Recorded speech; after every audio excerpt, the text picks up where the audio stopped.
بسم الله الرحمن الرحيم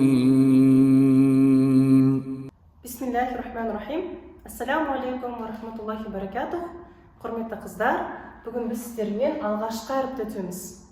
Бұл әріп әлиф деп аталады. Әлиф жіңішке әріп.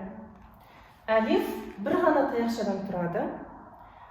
Оны харакатпен оқыған кезде әлиф негізі ешқандай дыбысты білдірмейді.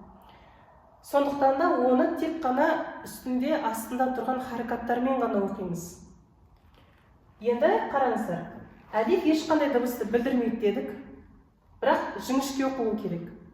Қалай? Тек фатханы оқимыз. Астында сызық тұрса, и. Үстінде үтір тұрса, у. Енді қараңыздар, мынау тұрған сукун әріптің өзін білдіреді дедік. Әлиф ешқандай дыбысты білдірмейді. Ол жоқ сияқты, жай ғана өзі жазылады, бірақ ол оқылмайды. Сондықтан да біз оның тек қана харакаттарын оқыдық. Әлиф деген әріп ешқандай дыбысталмайды. Сондықтан да оның үстінде сукун тұрған кезде ол ешқандай дыбыс білдірмейді. Сондықтан бұл бізде оқылмайды. Қайталаймыз. И, у. И, у.